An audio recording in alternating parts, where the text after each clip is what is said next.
And good afternoon, ladies and gentlemen, and welcome here to the 4th annual NNSCRA Royal Rumble. I know that this was supposed to be taking place back last September, but a lot of stuff got in the way, and so I wasn't able to do it. But we are going to do it here, and it's going to be the largest field we have ever had. The largest field we had up to this point was 40 drivers.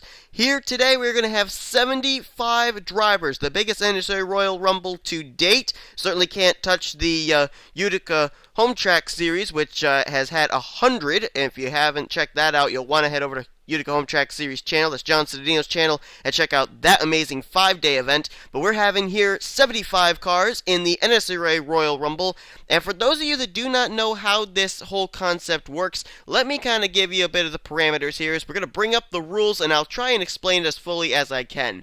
Now, what's going to happen here, there are 75 drivers in 75 cars. Each driver is going to come in randomly. Now, this was done by random.org. I went on there and I randomly had whoever's going to come in number 1, number 2, number 3, all the way back to 73, 74, 75. Whatever number you come in can be an advantage or a disadvantage. Some drivers are going to start really early on. That could be a disadvantage. Some drivers are going to be lucky, and one driver is especially going to be lucky and come in at dead last in the number 75 position.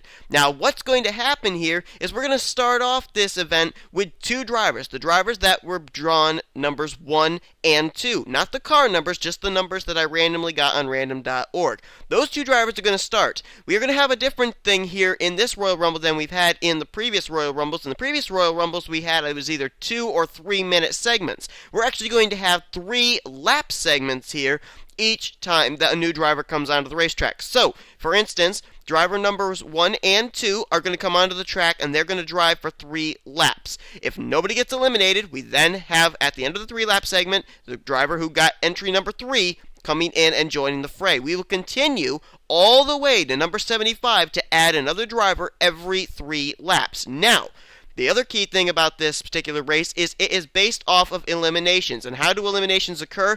These are the guidelines for that.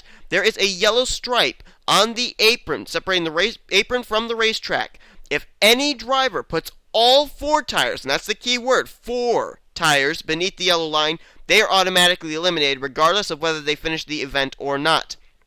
Also, if a driver flies off the racing surface on the high banks in turns 1 and 2 and 3 and 4, as well as on the back straightaway and front straightaway, if they leave the racing surface on the outside of the racetrack, that results as an elimination. Once again, all 4 tires have to be off the pavement in order for an elimination to occur. The final place is a trouble spot because there is no yellow line on the inside of turn number 4 coming down to the tri-oval due to it being a dotted white line for drivers that would come down pit road if it were a normal NASCAR race.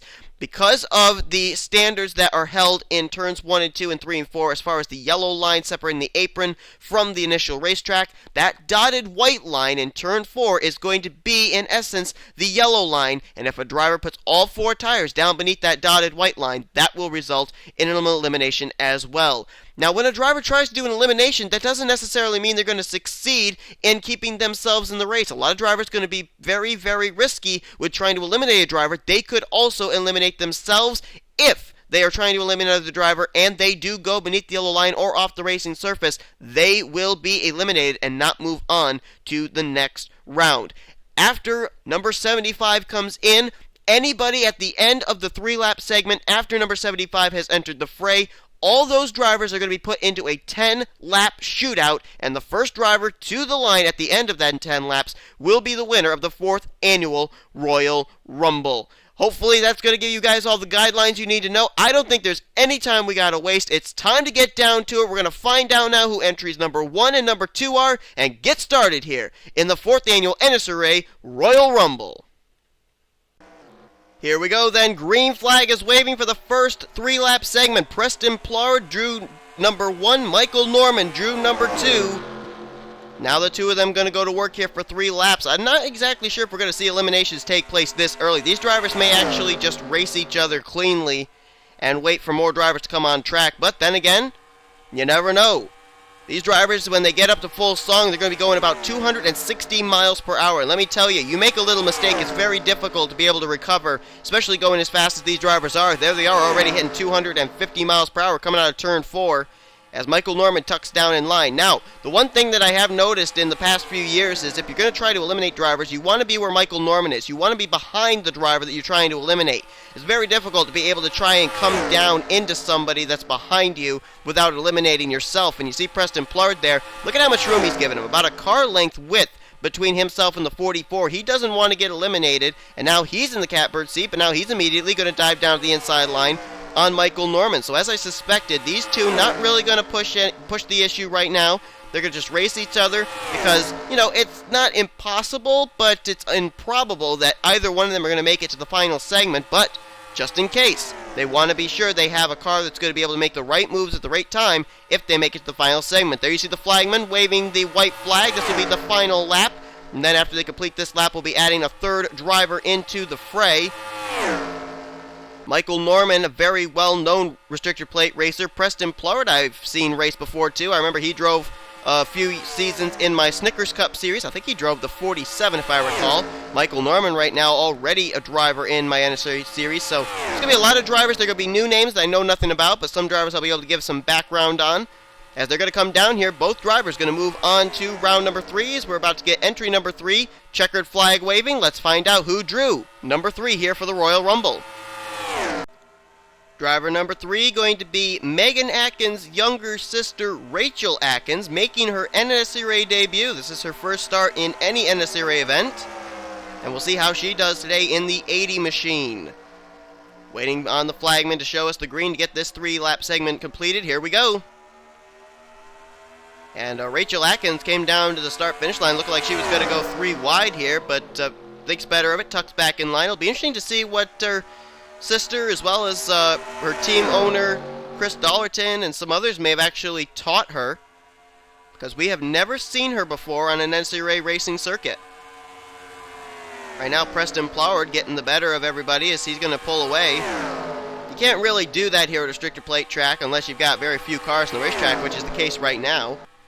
And Rachel Atkins will actually move on past Michael Norman. Now Norman right behind her. I should actually mention that after Preston Ploward and Michael Norman crossed the start-finish line, they actually, to complete the last segment, they actually made contact, and Norman did go down beneath the yellow line. But since the event was over and they had crossed the start-finish line, there was no elimination calls. So just thought I would throw that out there because that did happen. But both drivers are still in this running here, and right now, everybody seems to still be giving everybody a little bit of room. But you gotta wonder if maybe Michael Norman's gonna remember that, because it was Preston Ploward who turned the 44 down beneath the apron.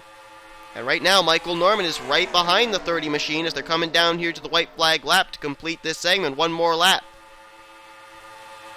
Preston Ploward ahead of Michael Norman. Here comes Michael, though. Michael got a nice run on him there, but not going to be able to get to his back bumper. You're going to see these drivers utilize getting up to the left rear quarter panel in the turns. That's where a lot of eliminations end up taking place. And Michael is right there. Will he try and make an elimination here? Here he comes. He's trying to get there. Nope, he's running right in the same line as Preston Ploward right now. So maybe, just going to keep himself in the hunt. Whoa, got a little loose off that corner. It looks like Michael's going to continue. Preston Ploward's going to continue. And Megan Atkins. So far, 3 rounds, no eliminations. Time for entry number 4. Entry number 4 will be Pichu London in the 99 as they come to the green. Whoa, 4 wide there coming to the green. That's a little testy. But Pichu London, very well-known driver here in the Under 2003 community. He's a former Mobile Cup Series champion as well. And Pichu London having the misfortune of starting as early as entry number 4, but right now everything looks pretty settled out between the top 4. The only 4 on the track, I should say. As Michael Norman falling to the back here. That seems to be a trait he's done the last 2 rounds, is run in the back. A lot of drivers may do that because, especially these guys early on, they really have a lot of pressure on them of trying to make it into the next round and make it all the way to the end without being eliminated. Whoa! Pichu London may have had thoughts of elimination on Preston Ploward, but instead just moved the 30 out of the way. So you may see a lot of drivers do what Michael Norman is doing, and that's drop to the back, just hang there, and see if he can survive.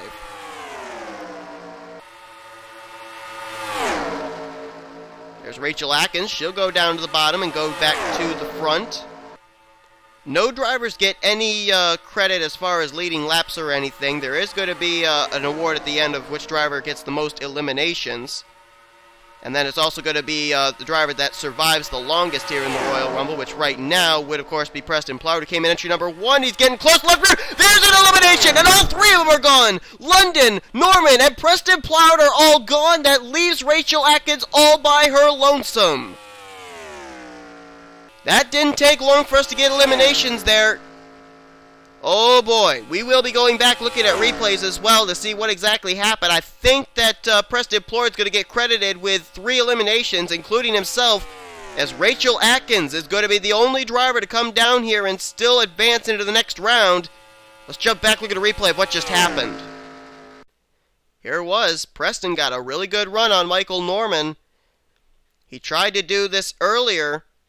After they cross start-finish line for the first segment, he succeeds this time. Right there you see both of them down beneath the yellow line, and Pichu London just caught up in it, nowhere to go. And there you see he leaves the racing surface as well. Tough break for Pichu, only survives for one segment, the segment that he came in, and holy cow, whoa! Preston Ploward flying up over the crowd. And already 4 entries and 3 eliminations just like that. Preston Ploward is indeed going to get credited for all 3 eliminations. Look at him come barrel rolling back down the racetrack. Oh my goodness, look at this. Where's the others? Looks like both of them actually drove away. So Preston Ploward gets the eliminations, but he also takes a wild ride down the banking here, back down to the racing surface. But that is what eliminated 3 of our first 4 entries here in the Royal Rumble. Let's see who now is coming in at entry number 5. So 2 females are going to start off here in round number 5. Rachel Atkins, who survived the last round, and entry number 5, Deanna Shelton in the Bill Elliott 91 Dodge. Green flag comes out here. Now we are probably going to see the same thing we saw in the first segment between Michael Norman and Preston Ploward. These two are probably going to give each other a lot of room and just race each other cleanly until more drivers start to accumulate. That's when they're going to start concentrating on eliminations. At least that's what I'm assuming. We could end up seeing both these drivers eliminated in this round. Rachel Atkins has been in since entry number 3. Deanna Shelton just coming in. Deanna Shelton, a very well-known racer. She's actually probably one of the most successful female racers in the NR2003 community. She's a big Chase Elliott and Bill Elliott fan, which is why she's driving the 91 colors, and she's looking awfully racy here too. She wants to get by the 80 machine. Got a very dodgy Dodge, if you will. Seems to dodge and dart all over the place here. But Deanna Shelton, very well known, and she has actually got some previous NSRA experience as well. Deanna Shelton, currently a driver in all 3 NSRA series, also an NRSL Reese's Rally Car Series racer on this channel. And look at this. Whoa, right up on the back bumper of the Hunt Chevrolet comes the Stanley Dodge.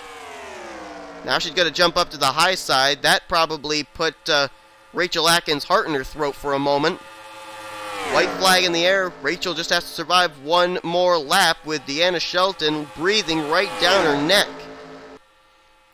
Keep an eye on that 91 car. I'll tell you, once it comes to elimination time, I think Deanna Shelton could be a key player in all that, because she really is looking like she wants to eliminate the 80 machine, but looks like she's going to let the 80 survive here, maybe. Wait a minute.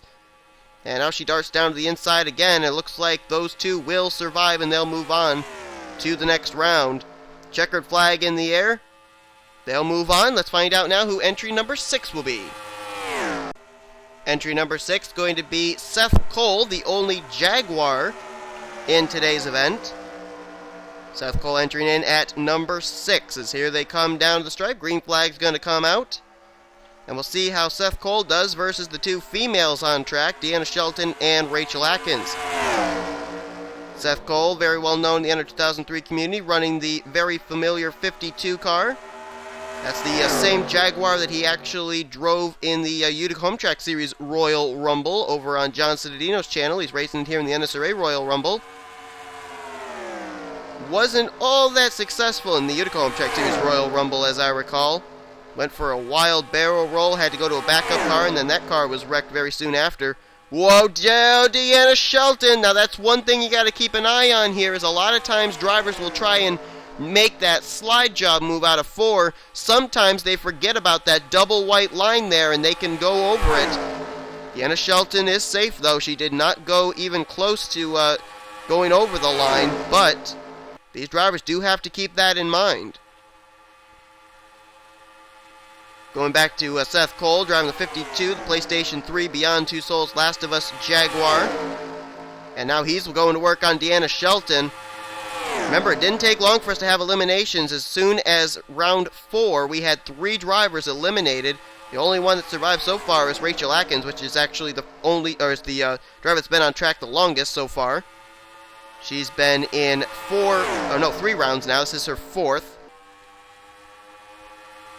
Right now, Seth Cole all over the back bumper of Deanna Shelton, now darts down to the inside line, so maybe, just maybe, all 3 of these drivers going to survive for the next round. Don't know, though, because it ain't over. Oh, boy. Seth Cole trying to get the run on the 91. Rachel Atkins there to offer the drafting help. But it looks like all 3 of them going to remain nose to tail, so these 3 putting on a great show, but we're going to add another driver into the fray as the checkered flag waves, who will be entry number 7. John McNamara comes in at number 7 in the 47 machine. As the green flag comes out here, we've now got 4 drivers, and remember what happened the last time we had 4 drivers? 3 drivers were eliminated. So I think we're getting to the point when drivers now start to focus on eliminations. But just as long as they're racing as clean as they are right now, let's talk a little bit about John McNamara, or McNamara. I've heard it pronounced both ways, not exactly sure which way is correct, but nonetheless, he does have some previous NNSCRA experience. He ended up racing in the Mobile One Cup Series, drove the number 20 for Joe Gibbs Racing. He was very successful there too before he was replaced. And McNamara, I'm going to call him that way for this race, but McNamara driving the 47 TGIF's Chevrolet. And we're going to see how he does here at entry number 7, as Seth Cole currently leads the way. Rachel Atkins right behind him in 2nd place. Then McNamara just took the 3rd spot from Deanna Shelton, who moves back to 4th. Now we got 2 car tandems here. Oh, wait a minute. Deanna Shelton looked like she might have been thinking about eliminating McNamara. Or McNamara. I'm going to be saying it both ways all night long. I know it. White flag going to be displayed this time. These segments go awfully quickly, but don't think that just because they go by quickly, there's not room for drivers to be able to make eliminations like Deanna Shelton nearly did right there on McNamara. That was close. That was really close. Yikes. Only 1 driver so far in this event has only made it to his own segment, and that's it, and that's Pichu London, who was eliminated in round 4 when he came in entry number 4. As they come down here to the line, looks like all 4 of these drivers are going to continue on. We're going to be bringing in another entry number 8. Let's find out who it's going to be. And coming in at entry number 8 is going to be the 36360 OTC Toyota of James Silverfox. James Silverfox, very well known in the under 2003 community. He is currently a driver in all 3 NNSCRA series. And he's really been able to show what he can do, too, especially in Mobile One Cup Series competition. He was also a chaser last season in Snickers Cup, as they're 4 wide heading into turn 1, almost contact between Rachel Atkins and Silverfox. And Seth Cole says, hey, you guys go ahead and race like that. I'm going to go underneath you guys and get out front. It's one thing I've noticed about Seth Cole here in the last 3 or so segments, is that he has been out in front and nobody really has challenged him. As, oh man, they're getting close back here. Silverfox better watch out, because Deanna Shelton looks like she's on a mission to eliminate him. John McNamara now underneath of Rachel Atkins. Here comes Silverfox. Whoa! Seth Cole throwing a block there. Not exactly sure how wise a block may be here in a race where it's legal to turn your opponent. Look at Deanna Shelton. Whoa! She almost split the middle 3 wide there. I told you that car is darting all over the place. She's putting that car in places I didn't think they could go all by themselves, and that car is one powerful machine here today. And now Seth Cole slides to the back. James Silverfox doing the same. Now it's Deanna Shelton out front. Whoa! Contact right there between McNamara and Silverfox. Almost sent McNamara down towards that dotted white line. That was a little testy. Seth Cole nearly got to the left rear of the 47 as well. They're coming down to the white flag. Everybody pretty much spacing out now. I found out as well, as I've been observing these guys, they'll really race hard in the first 2 laps, and then when they get to the white flag, it's kind of like, okay, let's just survive until the next segment. Let's not even concentrate on eliminations, except right there, Seth Cole tried to eliminate Rachel Atkins. Looks like all 5 of these drivers will continue on, though, into the next segment. We're going to be building up now to 6 cars in the next segment. Whoa! Rachel Atkins getting a little bumper there on the 91, but they will continue on to the next round. Let's find out entry number 10, or number 9 rather. They come down to the stripe 5 wide as the green flag comes out here. Austin LaPlante comes in at entry number 9. And I'll tell you what, on these start-offs, good heavens, they get awfully close to each other. 3 wide, 2 rows deep here. Austin LaPlante, a former Mobile One Cup Series champion, coming in at entry number 9. And we know Mobile One Cup Series champion Pichu London ended up not faring too well. We'll see if that may be a jinx for Mobile Cup Series champs. I don't know. If that's the case, Trent Dunham may be in trouble. Charles Galaxy. Oh, look out! There goes McNamara off! And Silverfox spun as well. And I think it may have been courtesy of the 91 of Deanna Shelton. I think she may have eliminated them, and I think somehow, someway, she kept herself on track. We will have to look back at the scoring monitor once this segment is over, but I think Deanna Shelton may have just taken out Silverfox and McNamara. So 2 more eliminations here in the Royal Rumble. We're going to have to look back at a replay and definitely find out. I'm not certain. I think she got the 36, but I'm not really certain what happened to the 47. I saw him go down onto the apron, and then all of a sudden when he hit the apron, the car slid on its side, and he just had no control over it and slid off the racetrack. But I don't really know if the credit of the elimination goes to the 91 or not. Let's see if she's still continuing on. Where is she? Wait, where did Shelton go? There she is. Yeah, Shelton's still continuing. She may have some damage on that car. She will be allowed to repair it during this next segment, heading into the next segment. As Austin LaPlante was out ahead of all that, he is leading. Rachel Atkins right behind him. Seth Cole there as well. None of them were involved in that. And they're going to come down here to the checkered flag to complete this segment. It is official that McNamara and Silverfox have both been eliminated. The question is, has the 91 been eliminated or not? Let's look back at the replay for confirmation. Alright, let's take a look and see what happens here. Deanna Shelton is going to get into the left rear of the 36 of James Silverfox. Silverfox goes up the track. Shelton follows him up. She's going to hook him in the left rear. That's a textbook elimination right there. And then there's McNamara. He actually goes down, and yeah, that's where he hits the apron, and his car is going to go sliding off as well. And Deanna Shelton, you see there, she did not go off the racing surface. She stayed on it. She did not fly off the banking. Deanna Shelton is going to get credited with the elimination of McNamara and James Silverfox, and she also keeps herself still in the running of the Royal Rumble. Time to find out entry number 10 now.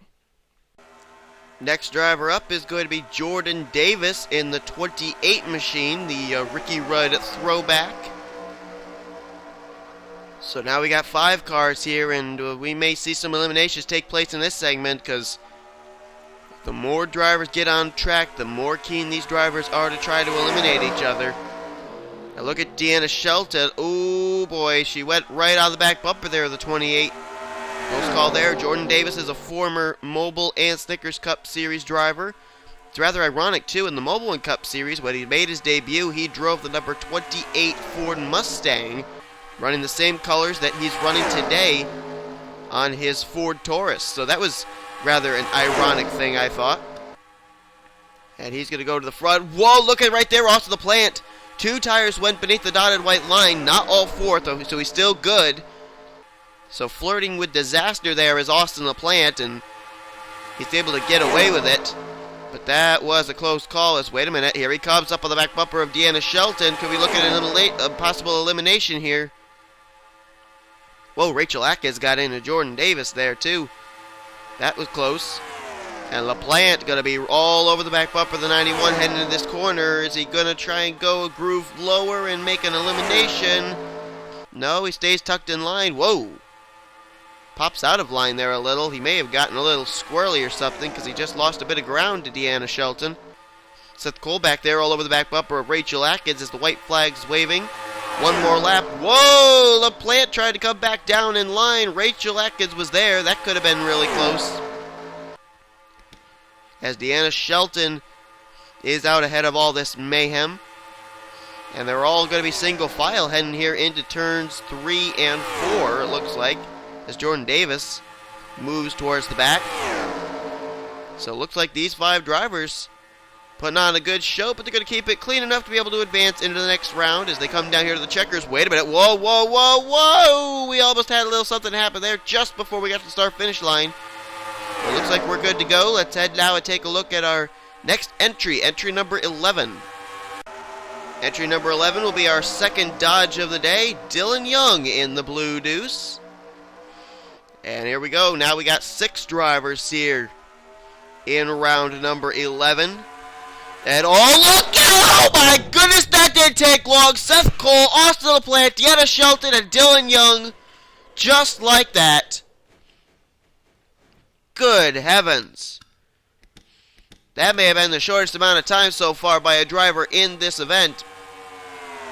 And Dylan Young is immediately out of it. Rachel Atkins and Jordan Davis, they're going to still continue on.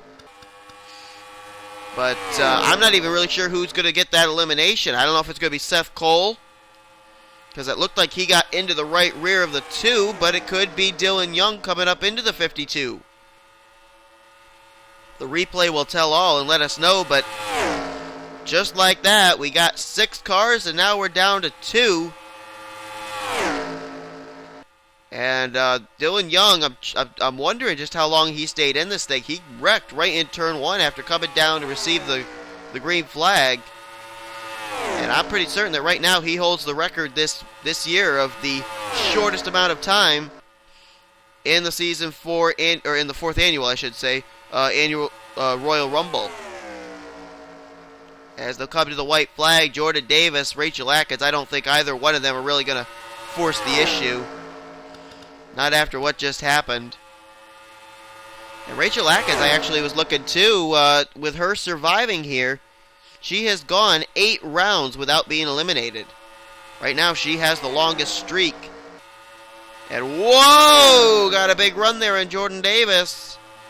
May have wanted to be all alone for the next segment, but looks like she'll think better of it. So Jordan Davis, Rachel Atkins, they're going to come down here to the checkered flag. Those 2 will advance, but 4 drivers that took the green flag for this round will not. Let's jump back, look at a replay of what happened to them.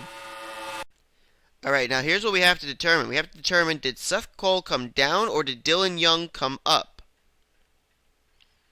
And as it looks, I believe Dylan Young did come up. Right there, yeah. Dylan Young comes up. He's going to take out Seth Cole, Austin LaPlante, and Deanna Shelton, and eliminates himself in the process. So as of right now, all 4 eliminations would go to Dylan Young, so he would hold 2 records right now. He would hold the record for the shortest amount of time in the Royal Rumble, and he would also hold the record at this point for the most eliminations. Preston Ploward was ahead of him with 3, and now Dylan Young will be credited with 4, but that's what happened. Dylan Young, a short stay in the Royal Rumble, but he did get quite a few eliminations, including himself. Let's head back now and head to live action as entry number 12 is about to enter the fray. And entry number 11 will be Makoto Iguchi in the number 9 out of Everham Racing. So as we now attempt to build the field back up here after losing 4 drivers in the last round. We'll see just exactly how these drivers do now with 3. Makoto Iguchi, I don't really have a lot on her, and or him. I'm not really sure if it's a her or him. But whatever the case, I do know that Makoto was actually scheduled to be in the Season 7 Oreo Truck Series. But there was a last-minute change which put Jackie Tang in that ride. And so Makoto did not make his or her NNSCRA debut. So that's the only thing I basically know about Makoto. I think I've also seen Makoto actually run over in the Utica Hope Track series as well. And right now, Makoto doing a very wise thing, and that's move towards the back. Whoa, though. She kind of moved up towards the high side. Now Rachel Atkins doing the save. Remember, if you touch all 4 tires out on that grass area on the outside of the back straightaway, that resulted in an elimination. Right now, though, all 3 drivers seem to be giving each other enough room. Coming down here to the white flag. And Rachel Atkins continues to remain here in the Royal Rumble the longest. She came in at entry number 3, which means she's been in for 9 rounds now. And she's doing a really good job, too, because, as I said, when she came in, this is the first event I've ever seen her take place in that has been sanctioned by NNSCRA. As they're going to come down here to the tri-oval and to the front straightaway. Pretty uneventful round right there, but all 3 drivers will continue on. Time to find out entry number 12. Well, I should say entry number 13 instead, and that is going to be Brad Johnson in the 49 machine. We've had quite a streak of Dodge drivers all of a sudden coming here into this event. Dylan Young came in entry 11, Makoto Iguchi entry number 12, Brad Johnson entry number 13, all 3 of them driving Dodges. As it looks like Makoto Iguchi is going to go to the front. Brad Johnson will go underneath of Rachel Atkins. And whoa, Jordan Davis moves him up, and that was almost an elimination there. Brad Johnson, I don't really have a lot on him as far as previous racing experience here in the NNSCRA.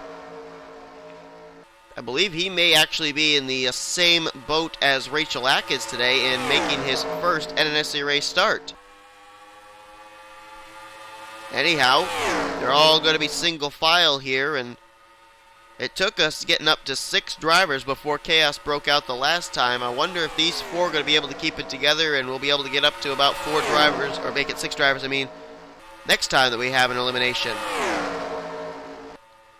Remember, these drivers, we're only up to entry 13 of 75. They've got a long, long ways to go still before they can even think about surviving for that 10-lap segment. So these drivers have a lot on their plates, and if they can continue to run like this, we're going to have a lot of drivers transferring into that 10-lap dash, but it's still not over. There's still a lot of drivers still to enter this thing. And it looks like they're all going to remain nose to tail. A big, long freight train out of turn 4. Rachel got a little loose there, though. As they come down here to the stripe, Iguchi, Davis, Johnson, and Atkins will all move on. Entry number 14 about to make his appearance.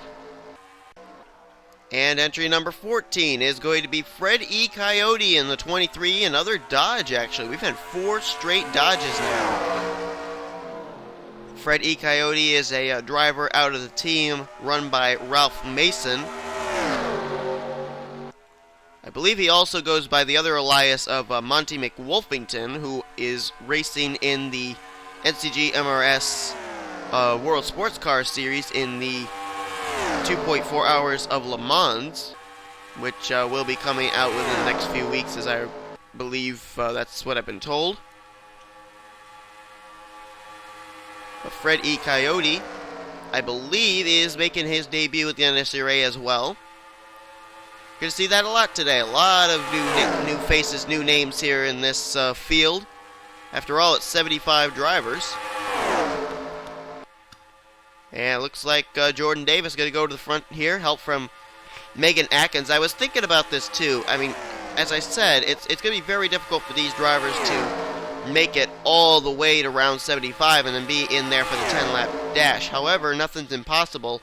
These drivers could be setting up some potential alliances when that 10-lap dash comes around. Because don't forget, this may be Talladega No Walls revamped, but it's still Talladega. It's a restrictor plate track. Drafting comes into play. And if one of these drivers is lucky enough to have the driver he's been working with through all of these rounds, those two may be able to hook up in that 10-lap dash, and one of them be able to take that victory and win the cash. Looks like, though, we're going to be good to go as far as all 5 of these drivers, and now we're going to be having a 6th driver come into this group. And remember what happened the last time we had 6? It resulted in 4 eliminations right at the drop of the green. Let's find out. Entry number 15. Next driver will be another driver making his NNSCRA debut, Jonathan Skavnicki in the number 90 Hill Brothers machine. The green car starting there on the outside of row 3. If you're just joining us here, we are currently up to round 15. We have 6 drivers still at the racetrack. 9 drivers have been eliminated. The eliminations being credited to Preston Ploward. He eliminated 3, including himself, Michael Norman, and Pichu London. James Silverfox and John McNamara were both eliminated by Deanna Shelton. And Dylan Young has eliminated the most drivers today with 4, including himself, Austin LaPlante, Seth Cole, and Deanna Shelton. I believe that just ended our Dodge streak as well. The Ford of Jonathan Skavnicki coming in ended the streak at 4 straight Dodges that have entered here in the Royal Rumble. And I think things are going to start to get a little testy here now, because we got 6 drivers in this field, and the last time we had 6 drivers, it resulted in Dylan Young eliminating 4 drivers. Jonathan Skavnicki, as I said, he is a debut driver here in an NNSCRA event, although I have heard of him in other series, and I believe he also runs some stop-motion series as well. As I just saw right there, it almost looked like a few of those drivers, Freddie Coyote as well as the current leader, Jordan Davis, kind of were flirting with the yellow line there in the turns. Almost had 2 tires down on that yellow line. Now, I'll tell you one thing I have noticed is, whoa, look out, yo! Freddie Coyote getting close there, and so too was Jonathan Skavnicki, but they're still good. 4 wide behind them. Good heavens, white flag in the air. But I've noticed that if you get way down close to that yellow line, the banking of the apron will actually scrape your car or scrape your tires and flat spot them. You don't really want to get down real close to that yellow line. You want to be down close enough that no one's going to get a run on you on the inside, but you don't want to be way down that you almost touch the apron. I mean, if you remember back to when John McNamara was eliminated in turn 4, when he hit the apron, his car immediately slid on its side. And we got away with 6 drivers going to be making it down here to the checkered flag. So we're going to have 7 drivers next round. Let's find out entry number 16. And it'll be Brandon Friedit, who will be up next driving the 84 for Red Bull Racing. That's a Toyota. We got all sorts of makes in this field. We got Dodges, Fords, Toyotas, Jaguars. Oh boy, look out. Oh man, that was close. A lot of drivers moving back and forth there. And ooh, Aguchi and Brad Johnson, they're almost rubbing doors here. Careful. This is when the waters start to get muddied and someone may end up getting eliminated in a blink of an eye. We are also trying to get some updates on some of the drivers that took some really hard licks. Apparently, Preston Ploward has been checked and released from the infield care center after he took that wild barrel roll all the way down the back straightaway hill. Seth Cole, Deanna Shelton, Dylan Young, Austin LaPlante, they've all been treated and released, save for Silverfox McNamara. So, as far as I know, everybody that has been eliminated and taken the hard and wild rides off the bankings of this treacherous track have been declared okay. And I'm actually quite surprised that we're actually seeing such good racing here out of 7 drivers. I would have thought they'd be really keen on elimination, but the way that they're giving each other room, we may end up moving up to 8 drivers, which would be, I believe, the most drivers we've had on the track at one time. I think the most we had before was 6, and we know what happened with that. And it looks like we may very easily move to 8. The only problem with 8 drivers on track, though, is when we have an elimination, more than likely it's not going to be just one driver. That's the risk these drivers run. Brad Johnson getting close to the double white line. He keeps it way up away from there, though. Whoa, wait a minute. Whoa, Freddie Coyote got to the left rear of the 90, coming to the checkers. That was nearly chaotic, but they all survive. Here comes entry number 17. Whoa, look out. Oh, that was after the caution. Never mind. And in comes entry number 17. That'll be Ian Dunn in the 18 machine. And oh boy, they're 4 wide starting off here. That is not good. Yikes. Somehow, some way they managed to get through there. Now they're settled out to 3 wide. But Ian Dutta coming in at entry number 17 in the Interstate Batteries Chevrolet out of Joe Gibbs Racing. And Ian Dutta just making his debut, actually, in both the Snickers and Mobile One Cup Series here in Season 7. He actually just came off a victory as well in his first, picking up his first Snickers Cup Series win, as right there, the 90 car of Jonathan Skavnicki got awfully close to the dotted white line, but he's still good to go. And oh, they're going to go 4 wide again. This could be trouble. Brad Johnson gets close, and there goes Freddie Coyote. There also goes the 84. And Rachel Atkins, who was the longest one in, is out as well. The 9 car is involved too. Magoto Iguchi. And I said the 84 as well. Brandon Freitet. And there you go. 5 eliminations right there. And that leaves just Skavnicki and Jordan Davis. And that's a tough break for Rachel Atkins. Came in entry number 3. Had been able to survive this long. She's out. And where's Ian Dutta? Did Dutta get involved in that? There's Dutta. I don't know if he was involved or not. If he came off the racetrack, I'm not certain. We're going to have to find out, but he is continuing on. So it looks like maybe 3 have survived. I'd love to be able to see if Ian Dutta did get through. Remember, if he tried to avoid the wreck, though, by going down beneath the yellow line there, that would result in an elimination, but he apparently did not fly off the racetrack. But we've just had, I think, 5 eliminations right there, as they're going to come down to the checker flag. Skavnicki, Davis, and Dutta are the 3 that are going to come down. The question is, are all 3 going to be continuing on? Where's Ian Dutta? Did he finish? Yes, he did. So let's jump back, look at a replay of what happened. 5 drivers gone just in the blink of an eye here, as we get ready to see entry number 18 come in moments. Take a look here at what happened. And they were 4 wide again, and I think the contact's going to be between Brad Johnson and Fred E. Coyote. We're going to see here the 49 is going to come up onto the left rear of the 23. Now, we got to keep an eye on the 18, bottom of your screen as well. See what happened to him if he did go beneath the yellow line. There's the contact. Oh, Dutta sliding towards the inside. I don't know if he went off or not, but there you see Rachel Atkins, Brad Johnson, Brandon Fredit, also the 9 of Magoto Iguchi, and then, of course, the 23 of Fred E. Coyote, all together going up the banking there and hitting the outside of the track. Oh, man. Look at all of them just go airborne after they hit that. Synchronized forward barrel rolls by the 9 and the 23. Then they're actually going to synchronize barrel roll again. Look at that. It's almost like Swan Lake at Talladega No Walls Revamped or something. But Rachel Atkins came in entry number 3.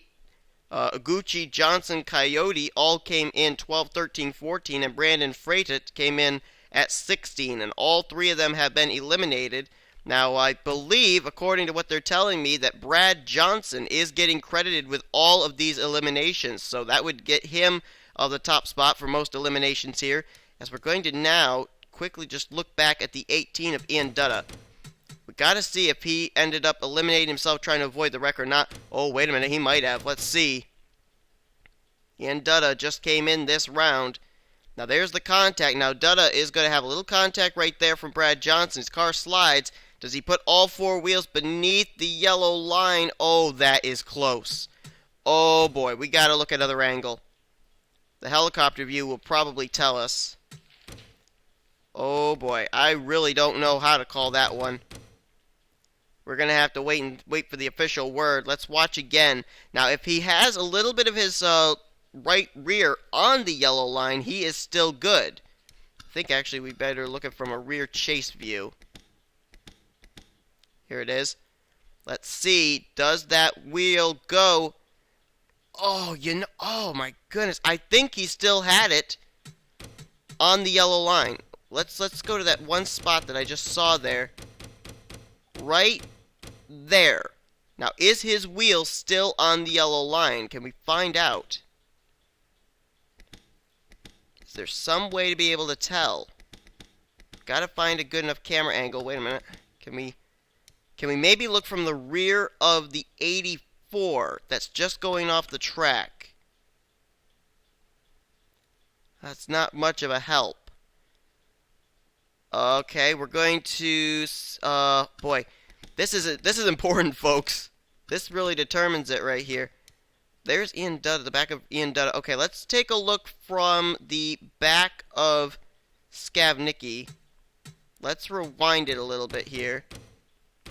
It'd be right about here where Dutta goes off the track. And let's see. Oh, no, it was further up. Let's try it just up a little further. Okay, right about here. Let's see if Ian Dutta does go beneath the yellow. You know what? It looks like he did. Right there, you can see that there's the yellow stripe, and the tire does appear to be down beneath that yellow line. That is a tough break for Ian Dutta. Merely centimeters. Wow. So Ian Dutta, trying to avoid the wreck, has been eliminated officially, and that is a tough break for him. Thought he might survive. So it looks like Skavnicki and Jordan Davis, they'll survive till the next round. Let's find out who entry number 18 is going to be. And entry number 18 is going to be Larry Hagan in the 60 machine. And now we're down to 3 cars. And we were up to about 8. Bring you up to date on what's going on as far as the drivers, as far as the records here. Brad Johnson now has the most eliminations with 5. He just displaced Dylan Young, who had 4. And also, Rachel Atkins, who had been in the longest up to this point, she had been in for 14 rounds. The next driver that would be able to challenge her is actually going for the lead right now. That's Jordan Davis. He came in at entry number 10. He's got to survive until round 25 in order to be the new leader of whoever's been in this Royal Rumble the longest. But as we're coming down to 2 to go, let's talk a little bit about Larry Hagan. This is a guy that I've not seen before. He's making his NNSCRA Royal Rumble debut. It's his debut in any NNSCRA sanctioned race. His brother, I believe, is going to be entering in here later on as well.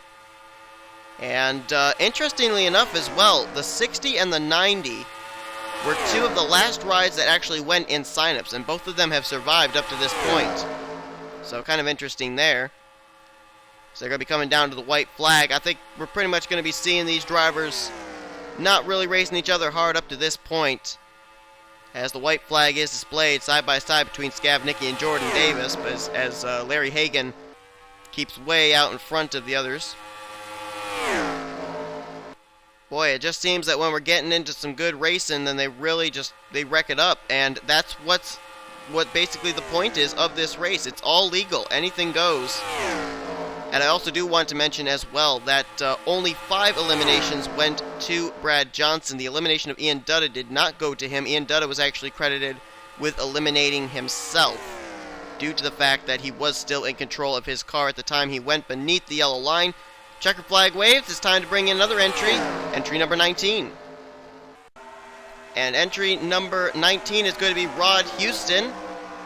Going to be a Camry coming into here, and that is the 22 out of Bill Davis Racing. Green flag comes out as they're going to be 4 wide coming to the line. Woo, 22 and 90 getting close to each other, and they're still 4 wide going into turn 1.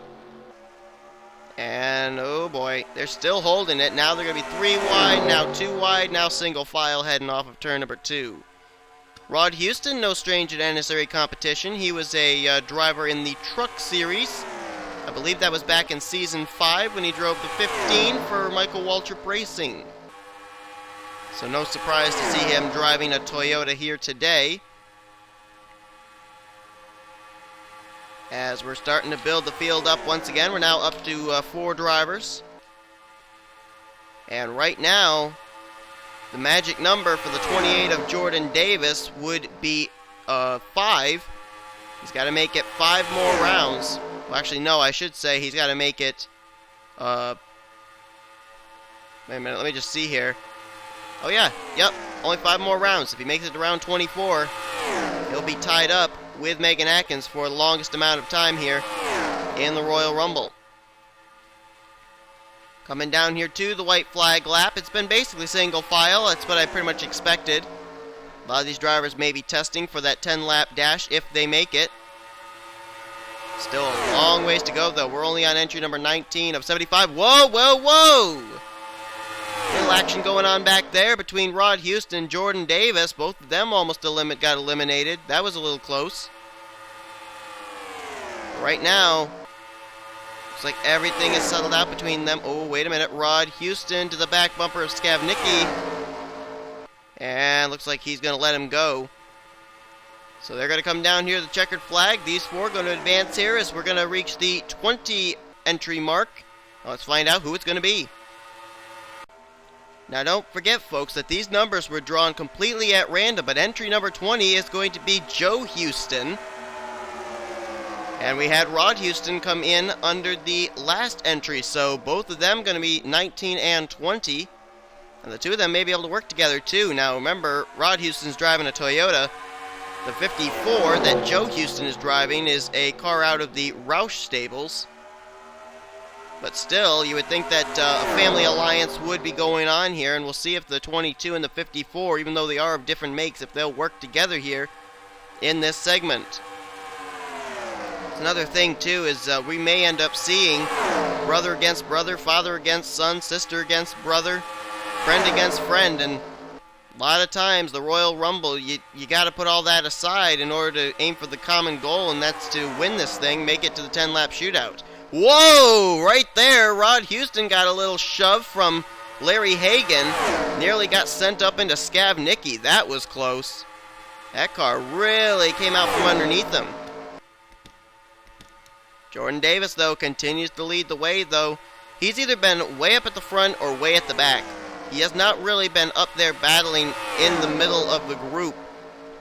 Because I think he's really trying to beat Rachel Atkins' record of 14 straight rounds that she was able to survive in.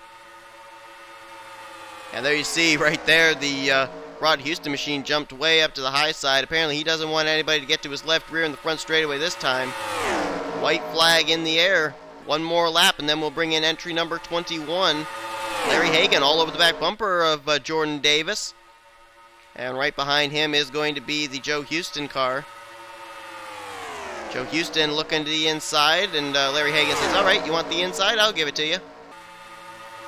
And whoa, Skavnicki gets loose off that corner. Almost went up into Larry Hagan that time. As they're going to come down. Look at Rod Houston. He says, you guys have at it. He's way at the back here, but all 5 of them, they're still going to survive. Let's bring in entry number 21. And entry number 21 is going to be the number 71 Realtree Chevrolet out of Richard Childress Racing, and Jacob Lawler is entry number 21 into the Royal Rumble. And right before our eyes, the pack is starting to group up again. We're up to 6 drivers. And 2260 getting close. They keep it together though. Keep an eye on the high side there, the 28 and the 90. That's a perfect opportunity for elimination. Whoa, boy, Skavnicki goes way down low. 4 wide up here between Lawler, Houston, Hagan, and Davis. And Skavnicki's trying to find something to do. And it looks like he'll help the 22. In the middle line is, right now, Joe Houston out ahead of all this mayhem. Jacob Lawler in the 71. Lawler, a former runner-up in the Mobile and Cup Series chase for the championship. He's also a former Daytona 500 winner in the Snickers Cup Series. So he obviously knows his way around a restrictor plate track. Jacob Lawler has been very successful in the NNSCRA in all 3 series. He was a chaser in the Truck Series in Season 6. And he's actually doing pretty well right now in the Snickers Cup Series in the 11 for Joe Gibbs Racing. So right now he has dropped towards the back. He's letting Larry Hagan go on by. Rod Houston looking like he wants to get rid of the 28 of Jordan Davis, who is still trying to survive here and be the longest survivor so far in the Royal Rumble. Things are single file now between these 6. Oh dear, we got to look back here. Something could break open at any moment. Davis, Houston, and Hagan all looked really racy right there, and it looked like they were on the verge of someone going off the track, but they have now settled it out. Skabnicki now look at the ESA. Whoa, I think the 22 actually rode the apron a little there. I think 2 tires went beneath the yellow line. Has to be all 4 though, so Rod Houston is still good. As coming down to the line, Joe Houston is going to lead them down, and all 6 are still going to survive. Let's bring in yet another entry. And entry number 22 is going to be Cody Lamas in the 66 Best Buy Chevrolet out of Haas Racing. 4 wide again here. That time almost a little contact between Cody Lamas and Joe Houston. Look at Jacob Lawler, Rod Houston on the high side there. That could be some trouble. Oh, wow. Lawler got really close to that 22's left rear. But Cody Lamas, a well-known racer in NNSCRA. Cody Lamas currently running in all 3 series. He actually went to victory lane at Las Vegas in the Moblin Cup Series not too long ago. And Rod Houston, oh my. Houston cut that close. If he had been any further back where he was, he would have been eliminated. He just barely got himself to that yellow line separating pit road from the racetrack. And that's when his 4 tires left the racing surface, so he is still in. Tell you what, Rod Houston's playing with fire. He was running the apron with 2 tires last round. Now he's flirting with that dotted white line. Houston living dangerously, but he's making it work. You know, a lot of times, too, I've noticed, and I think I said this last year, too. Whoa, wait, Lawler. Okay, he's good. But a lot of times, drivers will try and play some psychological mind games with the other drivers. They'll actually purposely dive down there to the dotted white line and say, see what I can do. And I don't know if that's the case of Rod Houston, if he's just showing off, or if he really is having a car that's skidding around on him. Whatever the case, he's got to hold on to that baby tight. Another thing I got to mention here is that these drivers all come in, and they're not teammates. They may end up renting the same team cars. But, oh, Cody! There goes Cody! Skabnicki is gone. Rod Houston is gone. And I think somebody else was eliminated as well. I think it might have been, was it Lawler? I think it was. Checkered flag just waved. And I think we just had 4 more drivers eliminated. Let's jump back, look at a replay. Indeed, 4 eliminations, and they're going to go credited to Skabnicki. Jonathan Skabnicki in the 90 going to get into Cody Lamas. Right there, into the left rear, turns him down. Both cars going to hit the apron. They're trying to hang on. They're going to go up there into Rod Houston, who had nowhere to go. And then Jacob Lawler, I'm not really sure if he got any contact or if he just tried slowing up. But he goes flying off the racetrack as well. And look at the air those cars got. Good heavens. When you take the banking of Talladega No Walls revamped and you merge it with 260 miles per hour of speed, those cars get major air. Look at that. Rod Houston just now coming to rest onto the pavement. His car was in the air for a long, long time. But Skabnicki, who came in entry 15, and then Rod Houston, Jacob Lawler, Cody Lamas came in entries 19, 21, and Cody Lamas had just entered in at 22. And they are out of this event. And it's time to bring in entry number 23. And entry number 23 will be Jake Rogers, a former Oreo Truck Series champion. Driving the number 19 out of Everham Racing. As they're going to be 4 wide coming to the line. Whoa, a little contact there between himself and Jordan Davis. As Joe Houston will go by and he'll go to the front. So we've had a lot of drivers so far today that have been able to get a lot of eliminations. Preston Ploward eliminated 3 people today. Dylan Young has eliminated 4. So too has Jonathan Skabnicki, and the one with the highest amount of eliminations is, of course, Brad Johnson. As they, whoa, Jake Rogers, little contact there between himself and Jordan Davis. And it looks like he'll go to the front. Now Jordan Davis is doing a whale of a job if he's going to try and get the top position as far as being in here the longest. He just got to survive one more round and he will be the new leader with 15 rounds that he has survived in. Rachel Atkins survived in 14. Right now, Jordan Davis and she are tied. And right now, Jake Rogers has himself one strong dodge. Whoa, Davis nearly just made a little exit right there. Little contact between himself and Larry Hagan. We've seen a lot of big names come in. We've seen a lot of names of drivers making their debuts, and there's still a long way to go. We're not even 1/3 of the way through this field yet. We're getting close. We just got 2 more entries, then we'll be 1/3 of the way through, but this is getting pretty doggone good here, and we still got a lot of big names down there in the running order, let me assure you. Big spread out there between the 19 and the 54, I should say. And they're all going to come down single file. They are all going to survive and move into the next round. Jordan Davis looks like he is going to take the top position away from Rachel Atkins for most time in the Royal Rumble, as we'll find out entry number 24 now. Carter Keselowski will be entry number 24 in the number 93. They'll come down here to the green flag. They're 4 wide again. You really got to keep an eye here when they go 4 wide between the 2 drivers that are in the middle.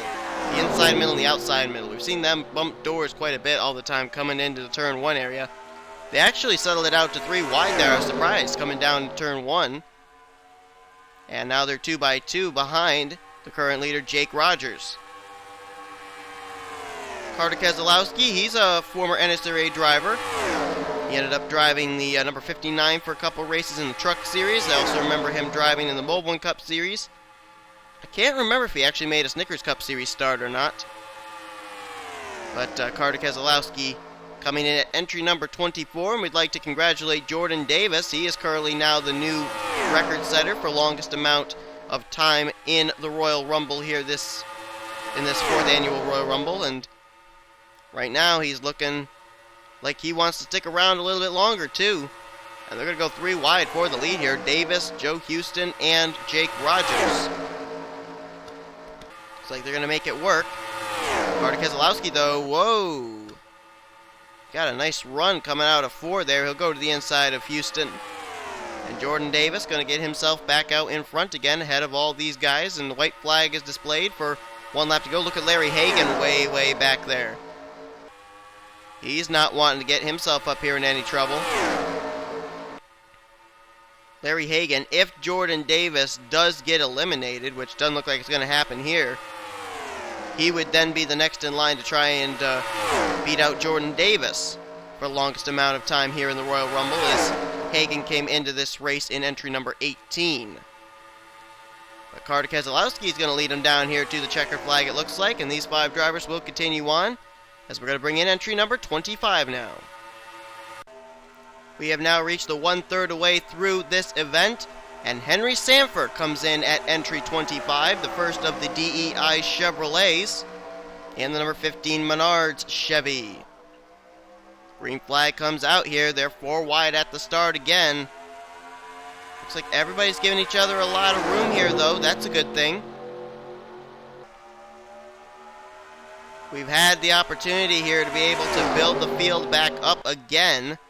Seems like as soon as we get up to about 7, 8 cars, all of a sudden 4 cars are immediately gone, and then we have to build them back up again. That's the way the Royal Rumble works. And right now, Carter Keselowski keeping himself out in front. Jordan Davis may have a little company now. And I don't know about Jordan Davis. Now that he's been able to beat out Rachel Atkins for the longest amount of time here in the Royal Rumble, we're going to see a different Jordan Davis. Is he going to be more aggressive now and be battling with these guys, or is he still going to keep the strategy going where he either runs way up front or way at the back? Davis has done a very good job keeping his car together. And I don't know if you guys remember back, but when we ended up having that spin out after the cars had crossed the start-finish line to complete the segment, that was actually Jordan Davis. He had gotten spun around by, I think it was Rachel Atkins, spun it up into the grass off of the back straightaway, brought it back down to rest. He had flat spotted the tires, but he did a good job keeping that car from being wrecked. Otherwise, he'd be running right now in a backup car. So Jordan Davis doing a great job. He's brought a great car, and now he's trying to finish again. Whoa, there goes Henry Sanford, and he made contact with Joe Houston. Those two have gone off the track. They are eliminated. I don't know where the contact was or who started it, but whatever the case, both the drivers have been taken out. Joe Houston came in entry number 20. Henry Sanford just came in this entry of 25. And both of them are gone. They didn't wreck, but they made contact and went off the racing surface. Checkered flag waving. Let's jump back, see what happened to the 15 and the 54. Here's a look at it. Let's see what happens. Does Sanford crowd Houston, or does Houston come down to Sanford, or does somebody else make some contact here? Jake Rogers, I think, pushed Henry Sanford up into Joe Houston. But I think they're going to be crediting Henry Sanford with the elimination of both himself and Joe Houston.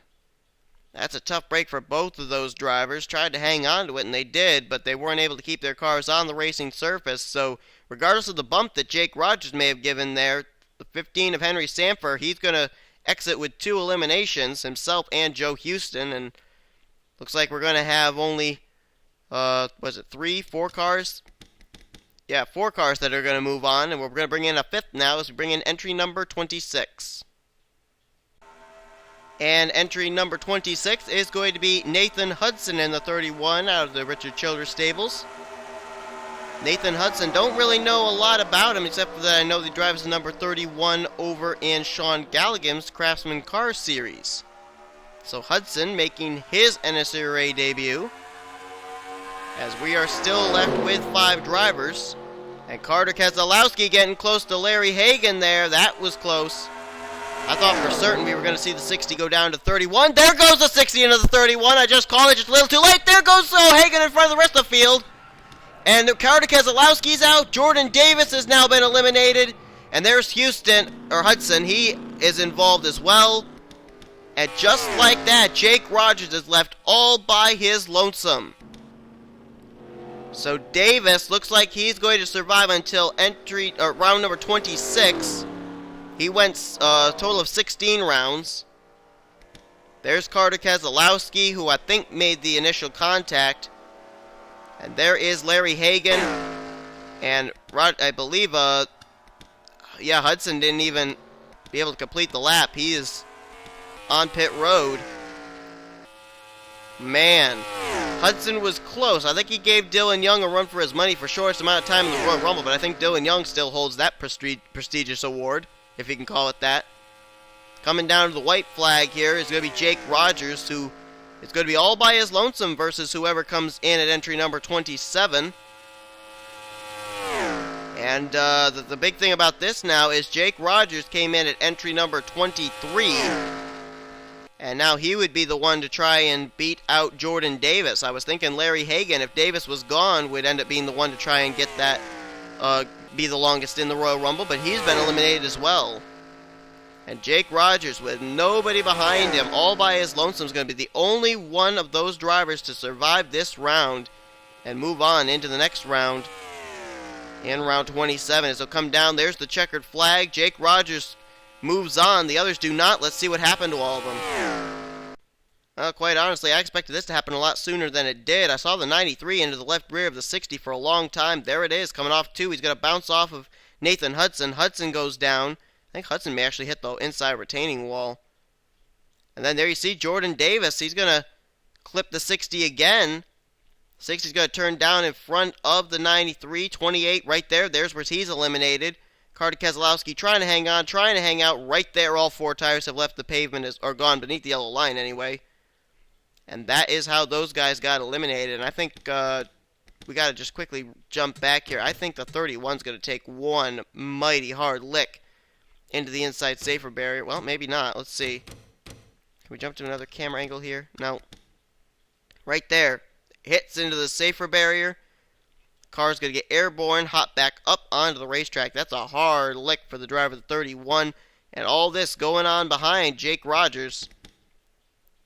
And there you see again, those 3 getting eliminated. So the elimination is actually it's actually interesting. They are going to credit the 60 of Larry Hagan for the elimination of Nathan Hudson, and then the 60, 28, and 93 are going to be all credited being eliminated by Jordan Davis, because Davis ended up clipping the 60 while the 60 was still in bounds. So 3 eliminations for Jordan Davis, and Larry Hagan eliminates the 31 of Nathan Hudson. But that is what eliminated those 4. Let's find out now who's going to be the driver to take on Jake Rogers now at entry number 27. And the next entry is going to be Matthew Daly for Hendrick Motorsports in the 48 Lowe's Chevy. Matthew Daly coming in at entry number 27. So, as we've done for probably about 4 or 5 different times, we're going to go back into the process of building up the field. Now down to 2 drivers once again. And I think we're basically going to have the same kind of thing happen here that we happened when Preston Ploward and Michael Norman started this Royal Rumble, where the 2 drivers are going to basically ride around, test out their cars, and then wait for the next entry to come in. Just going to let you guys know this Royal Rumble will be uploaded in 2 parts due to the fact that it is 75 drivers, and I'm not exactly sure how long a video YouTube is going to let me upload. So just make sure I stay within the parameters and don't have to go back and dissect the video. That way, I'm going to actually just end up having this end at entry number 40, I believe.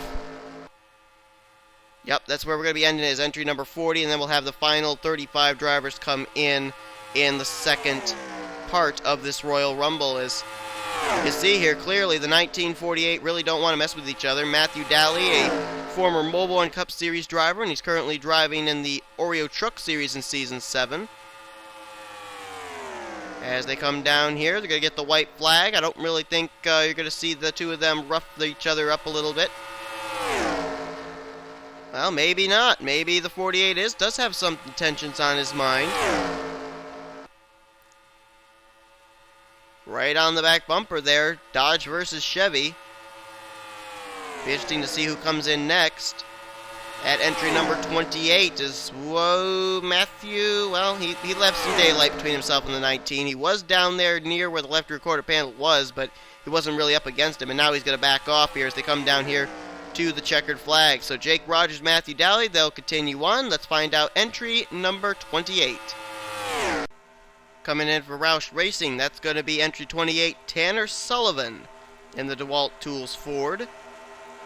Tanner Sullivan actually has quite a repertoire already in the NNSCRA, as he's actually a rookie in both trucks and mobile, but he ended up picking up his first career NNSCRA victory and his first career start in the Truck Series race at Daytona, so he obviously knows how to get around a restrictor plate track. Let's see how he does here in the Royal Rumble. Tanner Sullivan also drives the number 20 in the Mobile Cup Series for Joe Gibbs Racing. And Tanner Sullivan right here actually is battling with another driver who has been in his shoes, been a rookie in trucks. He's actually currently a rookie in trucks and was a rookie in mobile competition last year. And that is, of course, Matthew Daly. Jake Rogers right there behind him as well. And I don't know if we're going to see these guys race each other hard or not. It's going to be interesting to see, especially when we get towards the end of this, when we get down towards the very tail end of the Royal Rumble, if they're going to really up their racing game with 2 cars on the racetrack or 3 cars on the racetrack. If we run to that situation up around maybe entries 60 through 70, are they going to be more keen on elimination, or are we going to still see them riding around? Because, there's 2 different things. You can either eliminate the driver that you may end up facing in the 10-lap shootout, or you can just ride around, make sure you're going to make it into the 10-lap shootout, but also have that driver make it in, and he could end up beating you by inches at the stripe. Which do you go with? You don't, there's got to be some kind of a running strategy in these guys' minds every single time a new entry comes onto the track, I would think. And don't think as well that limited experience doesn't pay off here, because we've seen a lot of seasoned veterans in the under 2003 community get beaten by some of the up-and-comers in events like this. That's why it's at Talladega. Everybody has an equal chance. But these three, they will advance into the next round as Jake Rogers, Matthew Daly, Tanner Sullivan run single file across the start finish line, checker flag waving. Here comes entry number 29. Well, Matthew Daly may be pretty happy because his older brother Cole Daly has come in here at entry number 29, but then again, we're not in Philadelphia, the city of brotherly love, so maybe Cole Daly will not be racing Matthew Daly with much brotherly love here today, but the Daly brothers have an opportunity here to maybe make something happen and eliminate their competition by working together. Is Daly that's Cole Daly, I probably shouldn't just say Daly because you wouldn't know which one I'm talking about. Cole Daly made a little contact there with Tanner Sullivan. Looks like they're all going to settle out into single file coming here off of turn number 2. Cole Daly, a very well-known face in the Under 2003 community. Cole Daly in NNSCRA competition has raced in both Mobile and Snickers Cup series. He actually was a chaser last season in the Snickers Cup, and he's running really well for Hendrick Motorsports this season in the 88 as well. Big junior fan, so he's in the number 8 Budweiser Chevrolet, made famous by Little E. And look who he's got drafting him. The Daly duo down the inside line. Wait a minute! Whoa! Maybe not. Matthew Daly getting awfully close to the left rear of his older brother's Budweiser Chevrolet, and Tanner Sullivan. Whoa! Matthew's getting all over the place. Got a tap from Tanner Sullivan, slid up into Jake Rogers somehow, some way. All the 4 of them are still going, but yikes. But the Coleman having to do it from entry number 29. White flag in the air now. And it looks like the 8's going to separate himself from these others. Wait a minute, maybe something going on here between Tanner Sullivan and Jake Rogers. Nope, Rogers gives him room, goes down low instead. So Tanner Sullivan's going to be okay for now. And it looks like they're going to settle it out here to just single file racing. Carlington hand between all 4. As they'll come down here to the checkered flag, and all 4 of them, I should say, are going to advance into the next round. We're hitting the 30 mark. As this Royal Rumble continues to roll along, let's see who it's going to be. Well, things seem to be working out pretty well for Matthew Daly. Got his older brother in here last entry. This entry, he's got another Hendrick Motorsports driver on track with him, and that's going to be P.J. Williams in the 5 Kellogg's CarQuest Chevrolet. We've now built it up to 5 drivers now, and this could be the time when drivers start to turn their attention towards eliminating each other. So it could be a blessing, it could be a curse for the 48. Same for the 5, same for everybody here, as a matter of fact. P.J. Williams is a former Snickers Cup Series driver. He ended up driving the 48 machine for a couple of races before he was, or actually, no, he finished out the season there, if I recall. Whoa, look out. He also drives in the NRSL Reese's Rally Car Series as Cole Daly got into the back of his younger brother Matthew Daly there. I really would love to know. I'd love to be a fly on the Daly house right now and see just exactly what the faces are of the parents seeing their 2 children going up against each other here tooth and nail in the Royal Rumble. That's Matthew Daly all over the back bumper of Tanner Sullivan now. And going to the surviving driver, the next one that would be a challenge for Jordan Davis would be Jake Rogers. He came in entry number 23. He has survived now a total of 8 rounds. He's still got 8 more to go, though, if he's even going to tie Jordan Davis. Right now, Jordan Davis, he was the one that was in here the longest. He was 16 rounds that he survived. And, oh, Jake Rogers into Cole Daly. What a save by the 8. Man, Daly should have been off the racetrack right there. That was a tremendous save. The Coleman showing off his defensive stuff here. But going back to talking about Jordan Davis, he survived 16 rounds, make that to Rachel Atkins was second highest with 15 rounds survived. As they're going to come down here to the checkered flag, and I can't believe Cole Daly's actually taken it because he really got roughed up there by Jake Rogers. But these 5 will survive, and we're going to bring in now entry number 31. Well, he's not going to have the benefit of his brother, I believe, Larry Hagan, in here with him, but Cody Hagan comes in at number 31 in the 34 machine. And again, the Daly brothers starting one behind the other. That is going to be fun to watch in these next few rounds, I can tell you. Love it when we get siblings to go up against each other here in the Royal Rumble. It's great to see which is stronger, family ties or the willingness to win at whatever the cost. But right now, P.J. Williams out ahead. Now, Cody Hagan, whoa. Cole Daly really loose. Oh, he got his brother. Oh, and he got himself. Oh! And Jake Rogers was collected with it. Cole Daly eliminates his brother Matthew. Jake Rogers is collected as well. And there's 3 eliminations right there. It was just a matter of time. But Cody Hagan gets his little taste of his first elimination. He saw those cars all wrecking in front of him, but Cody is a driver that I know nothing about. He's making his NNSCRA debut. His brother did very well in his debut. I believe, let's see, Larry Hagan ended up surviving, I think it was 24 rounds. No, not 20. What am I saying? Not 24. I'm sorry. He survived 6 rounds. Tanner Sullivan leading the way here. P.J. Williams, Cody Hagan, they're going to survive, but both the Daly brothers and Jake Rogers are gone, so there goes Jake Rogers' bid to be in this Royal Rumble the longest. He had to survive 7 more rounds after this one, but wasn't able to get through the Daly duo's duel. As they'll be coming down here to the checkered flag, these 3 will move on and join whoever comes in at entry number 32. But we're going to jump back, look at a replay of Cole Daly, Matthew Daly, and Jake Rogers and their incident on the front straightaway. I'll tell you what, these 2 had been at each other's throats ever since Cole came in and joined Matthew here in the Royal Rumble. Look at Cole, turns right down the racetrack. He was targeting the 48, and right about there, he gets him into the left rear, turns him up into Cody Hagan. Then Matthew comes back down.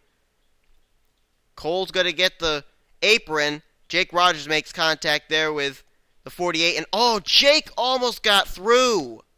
Look at this. He had the contact with Matthew Daly, but he's going to hang on to it here. Right there's the contact. He hangs on, but then the 48's going to come sliding back up. Oh, Jake Rogers so close to surviving. But, boy, that is a tough, tough break. And both the Dalys were being told they're both going to get credited with an elimination. Cole Daly going to be credited with eliminating his brother Matthew. Matthew going to be credited with eliminating Jake Rogers. But that is a tough break for Rogers and the Daly brothers, because they both were putting on a great show. It's going to be a shame to see them both make an early exit here. I would have loved to have seen that feud go on for a few more rounds, but it's time to find out now who's going to come in at entry number 32. And it'll be the second of the Red Bull cars with Jacob Anthony in the 83 Toyota. His friend Brandon Friedet was eliminated earlier on when he came in at entry number 16. So the 83-84 won't be able to work together here today, but they're 4 wide coming down here into turn number 1. And it looks like Cody Hagan is going to put his car up on the point. So now, if we're going back to talking about who's going to try and challenge Jordan Davis, the task now falls to Tanner Sullivan, who came in the earliest at entry number 28. He would have to survive all the way into entry number 34. As wait a minute, 83 and the 5 were awfully close to each other. I almost thought maybe Jacob Anthony was going to eliminate P.J. Williams, but that apparently did not happen. Tanner Sullivan, let me work the calculator here. He would have to survive until entry number 45. Wow, that's a long ways for the 17 to have to go. I don't know if he can make it, but he might. We won't be seeing entry 45 in this episode. If you're just joining us, we will be splitting this race into 2 parts. Our last entry in this part 1 will be entry number 40. Coming down to the white flag now. Whoa, Tanner Sullivan, P.J. Williams getting close there. Oh, Sullivan's not done. Sullivan's still there. Oh my goodness, this is not going to end well if they don't get off each other. Sullivan all over the back bumper of the 5. The 5 being shoved up right to the back bumper of the 34. And there they go. Sullivan and P.J. Williams, there they go. They're eliminated. And Tanner Sullivan did the turning there. He'll get the credit for the eliminations. We won't even have to really go back, look at a replay of that one. We just saw it happen, and there was no mistake about it. Tanner Sullivan turns P.J. Williams. Both those drivers are out of it, and Jordan Davis has got to be loving this as the checkered flag waves. Jordan Davis, right now, his goal to maybe be longest here in the Royal Rumble may end up coming to fruition. Looks like the 34 and the 83 of Jacob Anthony and Cody Hagan will continue on. Let's jump and see now who's going to come in at entry number 33.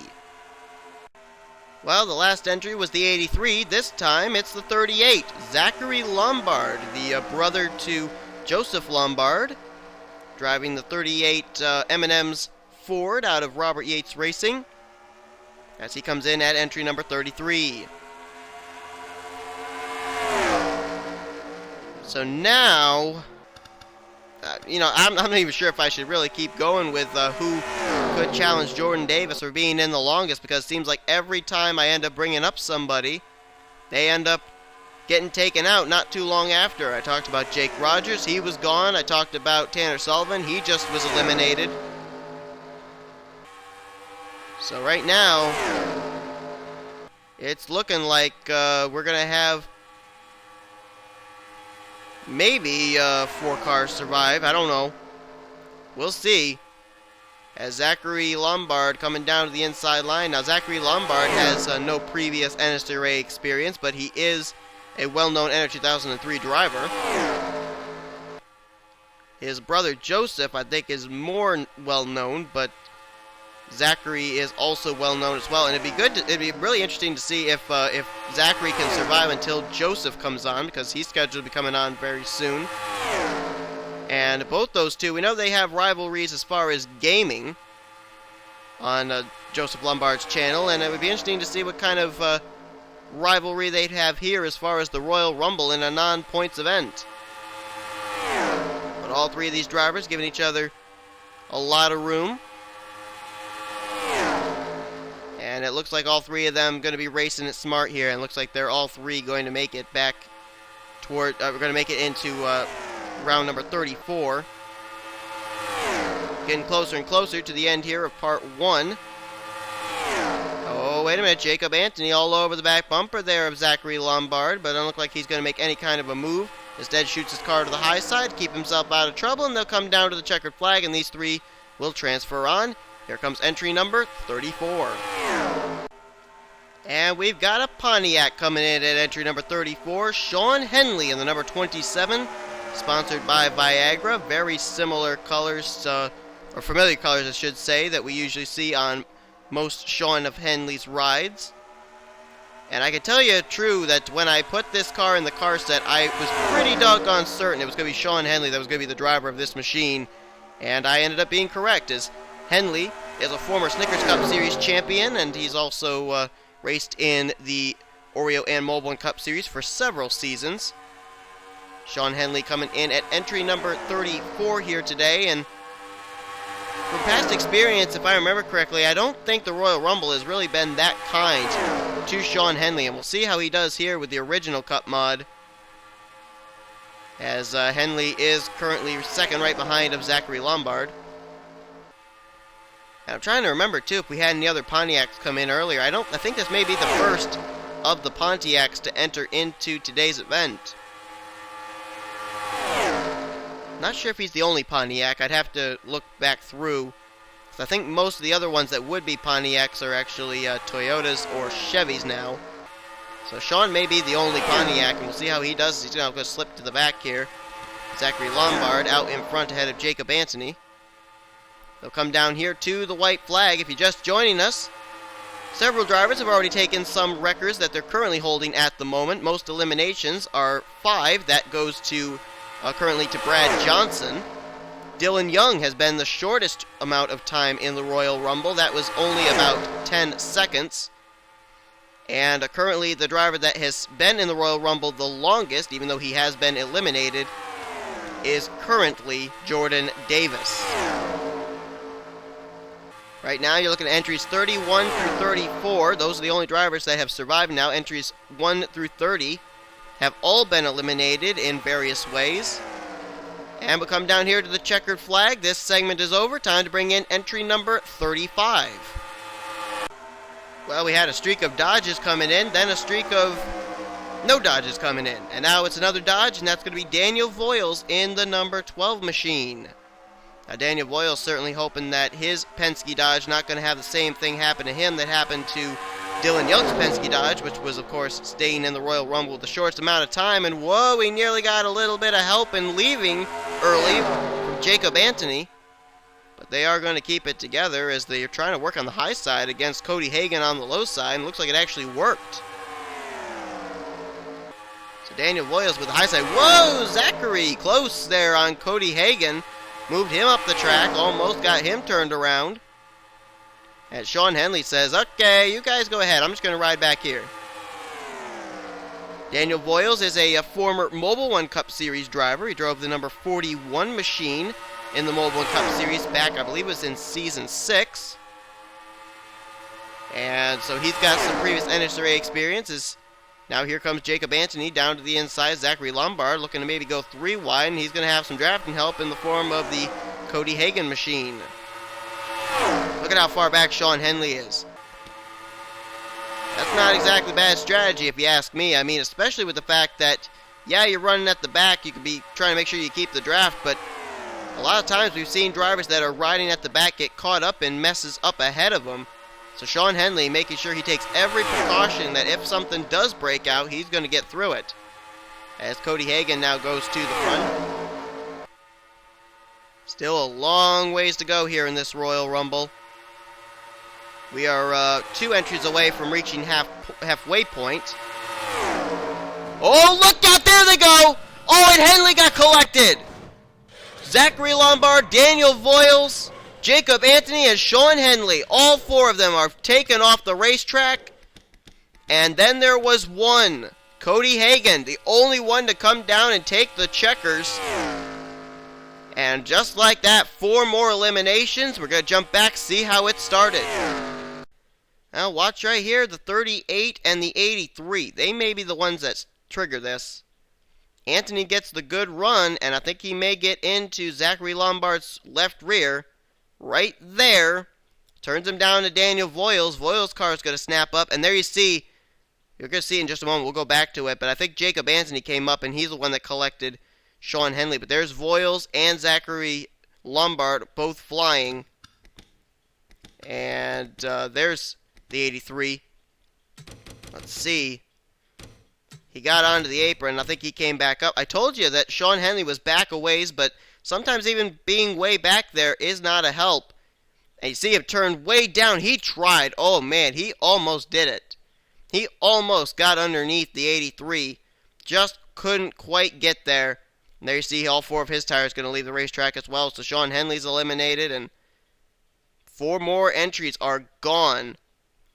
And we're going to begin the... Whoa, look at that. Nice little close-up of the 27 flying by the camera. But we got to go back now to building up the field again as 4 cars are gone. And the eliminations are going to be given to Jacob Anthony in that 83 machine. But that is a tough break for all 3 of those drivers. Or all 4 of those drivers, I should say. Let's see now who's going to come in at entry number 36 and join Cody Hagan.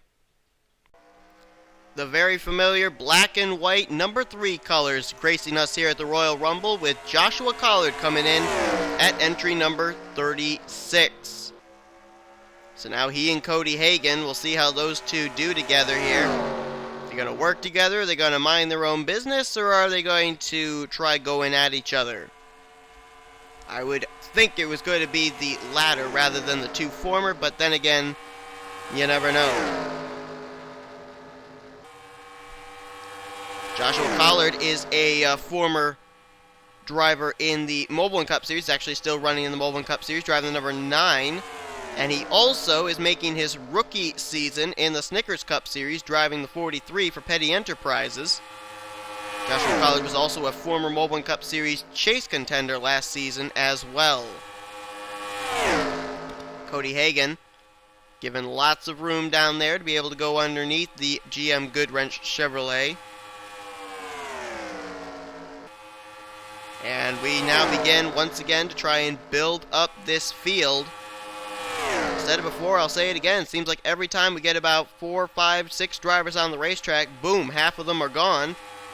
And we're left with one driver remaining, having to continue on this Royal Rumble and build it all back up again so we can have some good racing. White flag in the air. Joshua Collard pulling right up to the back bumper of the unsponsored 34. Whoa. Darts down to the inside, though. Thinks better of trying to eliminate Cody Hagan, and instead will battle for the lead.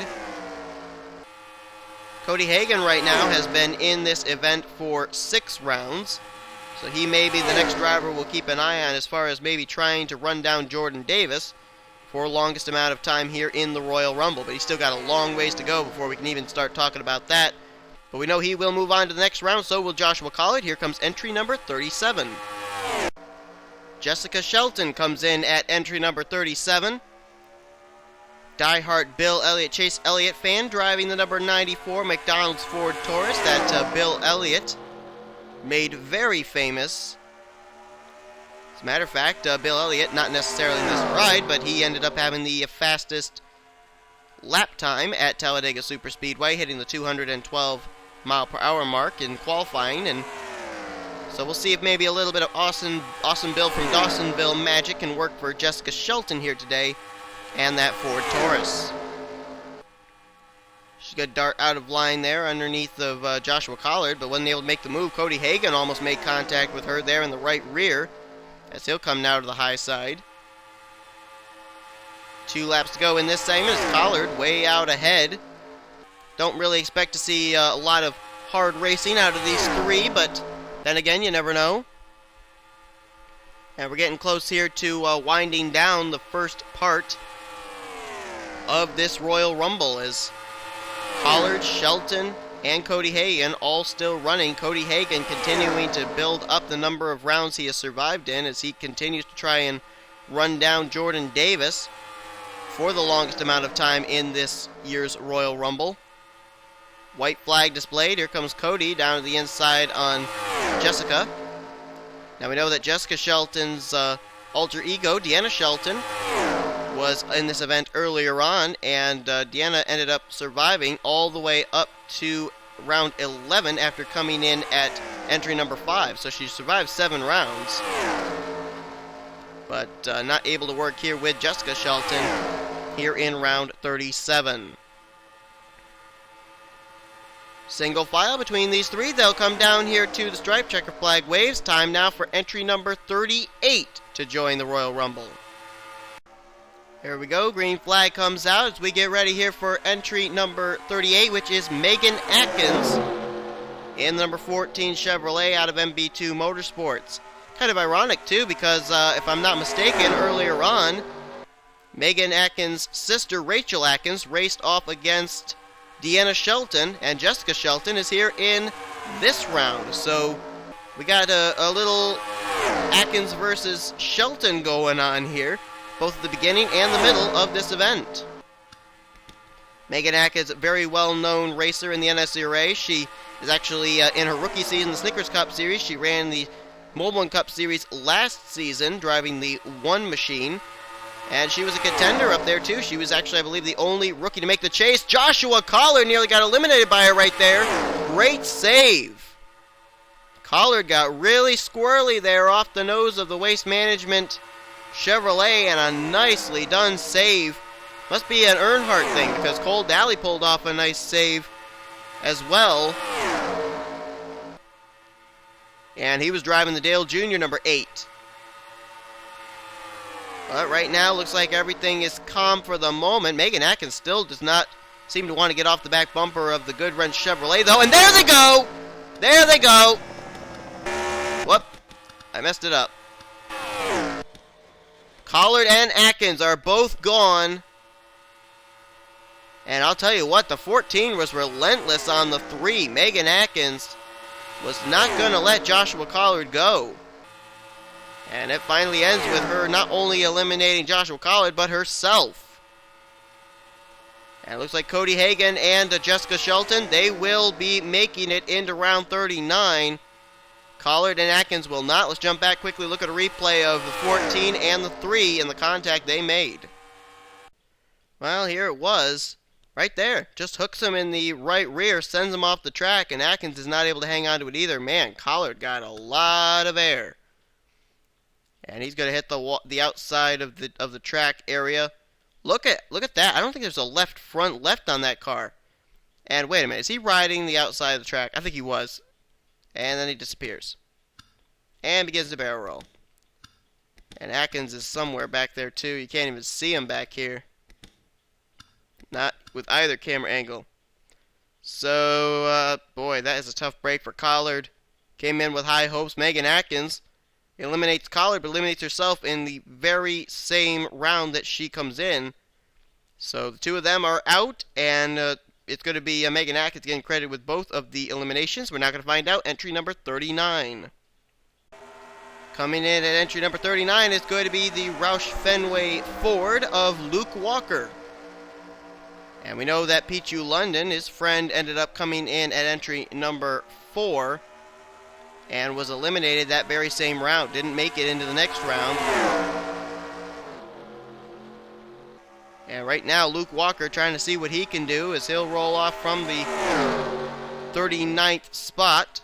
Only one more driver, and then we'll be going into part 2. I don't really think you're going to see these guys racing each other hard. However, they are racing each other hard as far as position on the track and everything. And Cody Hagan got awfully close there to the back of the Jessica Shelton machine. Oh, look out. Moves Jessica up the racetrack. No harm, no foul, though. There's no disqualifications. You can do anything in this race and not have to be accountable for it. And that's what makes this race at this particular kind of track with these high speeds just so dangerous. Luke Walker is a former racer in the NNSCRA. He's actually currently in the Mobile One Cup Series driving the number 2 machine. Luke Walker also drove for Roush Fenway Racing back, I believe it was season 4 of the Snickers Cup Series, and I'm trying to recall if he has any previous Truck Series experience, and not that I recall. I may be incorrect, though. He may actually have some, and I just can't remember it. But Jessica Shelton comes down, white flag in the air. These three look like they're ready to move on to the next round. No doubt about it, they'd love to be able to make it up past entry number 40 and be in part 2. A lot of big names still to come in part 2 as well, including names like Ryan Cooper, Ralph Mason, Jace McLeod, Trent Dunham, Dylan Poteet, and last year's winner of this event, Charles Jackson, is also somewhere in this field. So they come down here to the stripe, checker flag waves, all three drivers survive. Let's bring in our final entry for this part of the Royal Rumble, entry number 40. And entry number 40 will be the number 55 Napa Toyota of Jimmy Bly. Now, his buddy Michael Norman came in at entry number 2. Had the misfortune of having to start the very event. Jimmy Bly coming in at a better position of 40. And we'll see how he does in that Toyota. There are a couple more Michael Waltrip Racing Toyotas that are going to be coming in as well.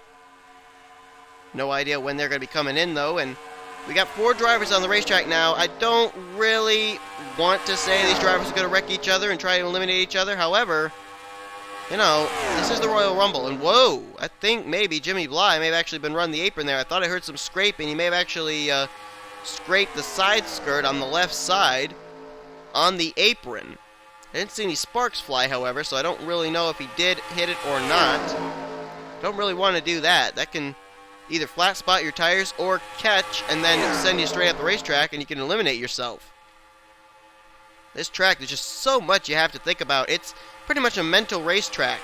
You're constantly thinking.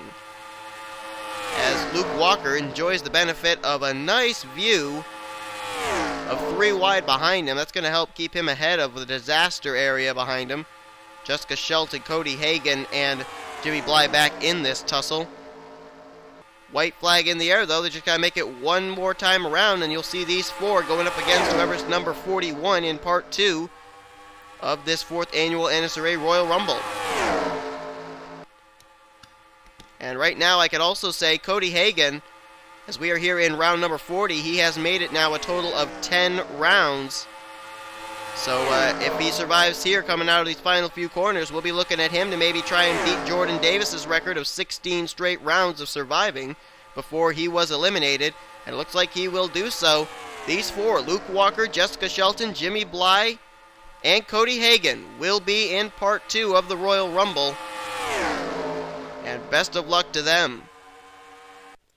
So that will do it here for Part 1 of the NNSCRA Royal Rumble. Entries 41 through 75 will all be in Part 2. Hope you'll be tuned in for that. Lots of big names still to come. Lots of dark horses, lots of rookies, lots of debut drivers, lots of drivers, period. Getting ready to take on this racetrack, take on each other, and try and get to that 10-lap second segment for a chance to become the winner of the 4th Annual Royal Rumble. Hope you guys enjoyed. I will see you guys. Part 2 will come out as soon as I can get it up. And once again, thank you guys for watching. I'm out.